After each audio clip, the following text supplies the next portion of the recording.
As we all know by now, Springfield is filled to the brim with the outcasts and stereotypes of society, where some of them thrive and some of them just don't. It's these guys that I like to call Springfield's punching bags, whose existence in the show is all just a bit too sad.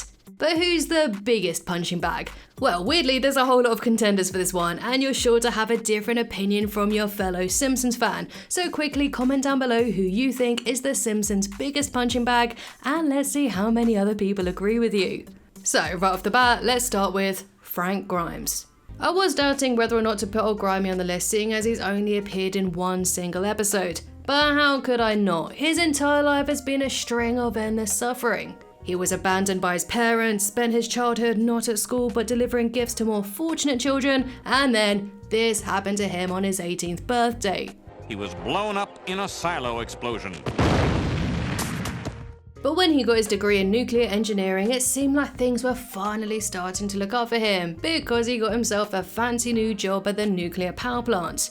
But things only got worse for him when he met Homer Simpson. As someone who was forced to work for everything in his crummy life, Grimes was bitter that Homer had life set to easy mode. God, I've had to work hard every day of my life, and what do I have to show for it? He resented him for having everything when he had absolutely nothing, so he made it his mission to expose Homer for the fraud he is, which definitely backfired. This was a contest for children! Yeah, and Homer beat their brains out. You see, Grimes finally snapped and accidentally unalived himself. Well, I don't need safety gloves because I'm Homer Simpson. And even at his very own funeral, he still wasn't the center of attention. That's our Homer. So, with all this in mind, could Grimey really be considered as the Simpsons' biggest punching bag? I mean, I wouldn't argue with anyone that says he is, but personally, what's stopping me from calling him the biggest punching bag is that a big element of being a punching bag is how the other characters treat you. And it seems that apart from life itself, Frank's biggest tormentor was himself. And I mean, yes, Homer was annoying, and he did get in trouble once because of Homer's idiocy, but none of the other guys actually insulted or bullied him. So while I was sympathetic towards Grimey at first, my feelings definitely changed when he became spiteful. I would die a happy man if I could prove to you that Homer Simpson has the intelligence of a 6-year-old.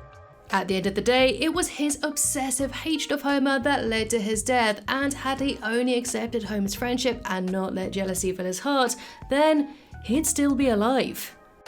And speaking of punching bags, you can take out evil bullies and bosses by playing today's video sponsor, Raid Shadow Legends. Yep, I know, you and your grandma probably know what Raid is by now, but there's a reason why it's so popular and has a score of 4.7 on the App Store. It's free to play, has tactical PvP, and hundreds of champions. Recently, I've been playing the Hydra Clash boss battle, which is super challenging because each of the heads have their own unique abilities. For instance, the head of Blight loves a good poison, so it leeches onto your team and protects its own by creating a poison cloud.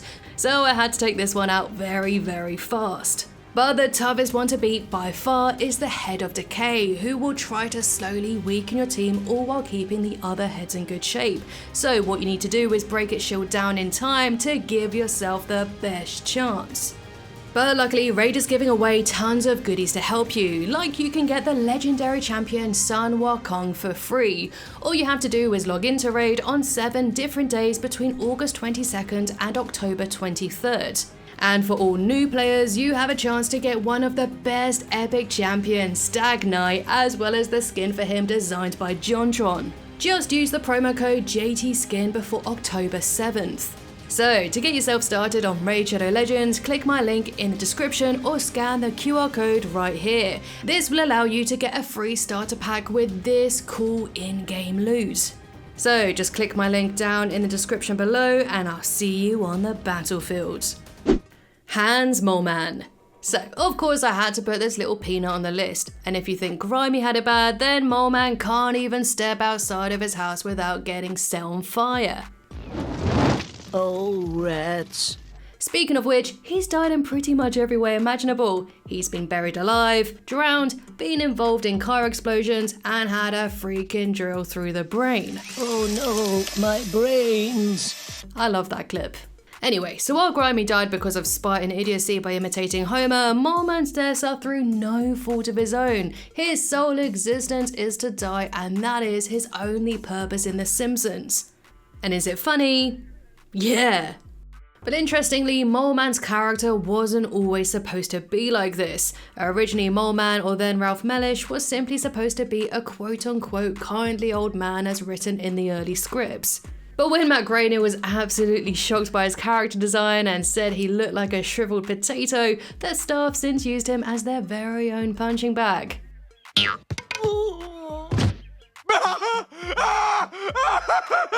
Longtime Simpsons writer Tim Long said that he likes to use Hans Moleman to illustrate that even the most wonderful events have a downside.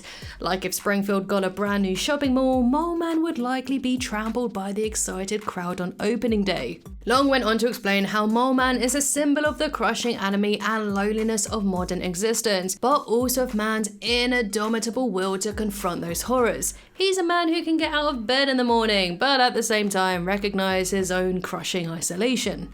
Today, part 4 of our series of the agonizing pain in which I live every day. And it's not just the writers taking hits at poor Moleman, the characters treat him like crap too. Homer laughs at him, Selma's disgusted by him, Otto runs him off the road, and this random guy takes him out and steals his entire business. But you know what? What I do like about Moleman is that he doesn't let his misfortunes get him down. There's no real emotions that come with his losses because really, in all honesty, whether he's thrown through glass or had a plug pulled by his own family, Moleman will always rise up from the grave, dust himself off, and carry on. In my mind, he's like this otherworldly superhuman entity and the most OP character in TV history. Gil. After Moleman, Gil probably has the highest death count in the entire show. He's been shot, crushed by balls, and was caught up in a car explosion. Dead. But aside from his many physical injuries, Gil also has other ailments, like his scaly chicken legs. But it's not all about kills and gross chicken legs here, people. Unlike Hans Moleman, there's something really quite heartbreaking about Gil, as his character feels far more real because he tries so damn hard. And let's not forget old Gil, huh? The wolf's at old Gil's door. And also, he doesn't feel like a strange supernatural enigma that Hans definitely does. Instead, his suffering as a punching bag comes from a more tangible place, like the reoccurring joke that he can't hold a job down, having been fired from pretty much every single establishment in town. Well then, you're fired! And whenever it looks like Gil will finally get a win, someone snatches it from right under his nose. Look at me. I'm begging you, Stan. Let's go write this up, shall we? And if that's not bad enough, his wife openly cheats on him too. Is that Fred? Oh, you said it was over. Whenever old Gil pops up in an episode, you can expect to see an absolutely pathetic salesman who fails at everything he puts his mind to. And what's worse is that we've also seen several glimpses of his tragic life outside of his work life too, like when he was kicked out of the homeless shelter. I'm sorry, we have a 6-month residency limit? But unlike Moleman, who simply fell into being a punching bag, the creators always intended for old Gil to be Springfield's sad case. From Simpsons Wiki, I learned that old Gil was based in voice and appearance on Jack Lemmon's portrayal of Shelley Levine in the film version of Glengarry Glen Ross. A nervous, middle-aged man with the inability to hold a steady job due to strings of misfortune that tend to hit him at the very worst times. He made me an offer. He offered me $230,000 to promote a sales plan, you see. Sound familiar? Oh, that's just what I need, another piranha in the tank. In truth, he's the kind of guy we probably fear to be, and that's what makes him so tragic. Like, we might all have our failures from time to time, but Gil is literally the personification of it happening all at once. Let's face it, losing a job, getting cheated on, becoming homeless, or generally being kicked around by society is a genuine reality for some people. Don't push your luck, pal. You're hanging on by a thread. It just so happens that Gil gets it all at the same time. So, is it more tragic if you were always intended to be the punching bag like Gil, or if you simply fell into the role like Moleman? And even though some may say Moleman is more tragic because he fell into being a punching bag and that's what makes him a punching bag, he does still feel like this otherworldly, unkillable character where we don't really empathize with him. Whereas with Gil, his problems are far more believable. He's submissive to everyone, all the other characters, even the kids. He's just so pitiful. Moe Szylak. Unlike Gil, who can't seem to hold a job down, Moe actually runs his own business, but that doesn't make him any happier. In fact, the tavern acts as the perfect metaphor for the lonely barkeep. Gross, repulsive, and dank. Seems nobody wants to hang out in a dank pit no more. You ain't thinking of getting rid of the dank, are you, Mo? This dude is apparently so ugly that when he won Duff's Bartender of the Year award and the opportunity to be the face of its calendar, they smacked a big ol' sticker on his face. Am I really that ugly? His severe depression and loneliness is constantly the butt of the jokes by pretty much everyone in town. Little rat eyes. Caveman bro. Don't forget that fish snout. Okay, I get it. And what makes things even worse for him is that he's constantly bullied by a literal 10-year-old kid who makes him the laughingstock of his regulars. Why can't I find a man to hug and kiss? He's so sad, in fact, that he's been shown trying to unalive himself many times in the show, like in one of the darkest Simpsons moments ever in season 24, which I'm sure that YouTube will most likely penalize me for showing. But unlike Moleman and Gil, whose injuries are so over the top ridiculous, Moe's misfortunes feel more real, more human if you know what I mean. But don't worry, holidays are just around the corner. This is because we have also seen the good parts in his stories, so when he gets sad, we feel sad. Not to mention that he's one of the major and dynamic supporting characters in the cast. We really grew with his character. We know he's not always pathetic like Gil, and he certainly doesn't have the slapstick humour that Moleman does. He's had more of an arc. And yes, he can be a creep, but he's definitely shown to have a lot of heart and a lot of love to give, like when he closes the bar on Wednesdays to read to sick kids. And hopefully with Moe getting engaged, he will finally get some happiness after 33 hard years. Although, we haven't really seen a lot from Maya since this happy episode, so come on. Give Moe some happiness. Martin Prince. The first snapdragon of the season. Never mind, let's just get him! Yeah! As the smartest boy at Springfield Elementary, Martin was a natural target for the bullies. And if there's a scene where Nelson, Dolph, Jimbo and Kearney are ragging on someone, 9 times out of 10 Martin will be their victim. But unlike the others on this list, Martin has actually fought back against his bullies. The most notable being in the Simpsons movie, This feels good. No wonder you do it. and the most recent in season 33's Boys in the Highlands, where we saw another side to him when he stood up to Bart and called him out on his BS. You're not a rebel or a bad boy. You're nothing but a follower. So while I don't really think that Martin is the biggest punching bag, I definitely thought he deserved a mention. But there is another kid at Springfield Elementary who is a far bigger contender for the biggest punching bag, and that is... What's up?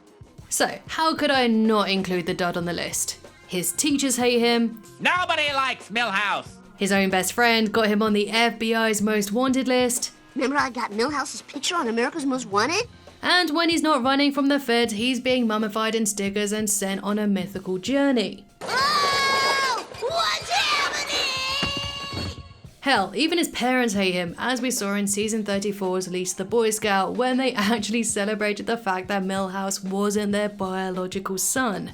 We're not your parents? Oh, thank right. God. Yes! And in his love life, he's constantly rejected by his crush Lisa. I'm sorry, but I don't love you, Milhouse, and I never will. Therefore, the biggest joke played on Milhouse is that even after when he finally marries her in the future, his life is still miserable. But at the same time, there's been moments where Milhouse really has had the upper hand and has had real glimmers of being a winner. Everything's coming up, Milhouse. So just like Moe and Skinner, it's very difficult to place Milhouse into just being a punching bag because he's a well-rounded character. But whereas Milhouse has had his winning moments, his daddy ain't so cool. Repo Man, I'm here to take your pants. Not in front of my son. Please. You're somebody's father? So let's talk about Kirk Van Houten. As said before the intro, The Simpsons is full of stereotypes, and Kirk was The Simpsons' representation of the divorced single dad.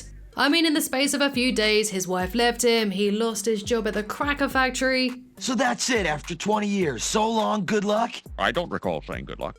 And to really hammer home his patheticness, this man in his late 40s sleeps in a racing car bed. But you know what? I think that looks pretty cool. We also learn that even though Luann kept custody of their son, she still had to pay Kirk alimony. You better have enough left to pay my alimony, Luann. And although Kirk would eventually get back with Luann again, his role would remain to be a desperate loser who was barely holding on, similarly to old Gil, just with a touch more anger issues. But let's not forget that even old Gil got to win a few cases as a lawyer, whereas Kirk, he failed at pretty much every single basic task he did, like being a scarecrow. But unlike most of the other characters on this list, we don't really feel bad for Kirk when things go wrong, mostly because he's not a sympathetic character. He's a deadbeat dad who's quick to anger, which coincidentally makes it really funny when things do go wrong for him. He's a guy who gets worked up way too quickly for the most insignificant thing, like in season 34 when Kirk fans the flame of hate to challenge Springfield Elementary's curriculum. I'm being silenced! Therefore leading into a fascist dystopian future where Kirk is Springfield's dictator. But hey, at least he had a following. Could you imagine this being Gil? Thus bringing me to my final thoughts on who is The Simpsons' biggest punching bag. And if I had to pick a character out of all of these on the list, then my choice is Gil. Now, Moe and Moleman were a very close second, but at least Moe does have a few wins over the years, especially recently with Dear Dear Maya. And with Moleman, well, he's almost a bit too zany to really have any strong opinions on. But you know what, ultimately there is no true answer to this question. It's completely subjective and comes down to personal opinions. So it will be really interesting to read through your comments and see who gets the most votes. Now, I did do a very similar video to this on my other channel where I talked about other characters from other shows, but I barely scratched the surface when it came to The Simpsons. Anyway, thanks so much for watching and I'll see you in the next one.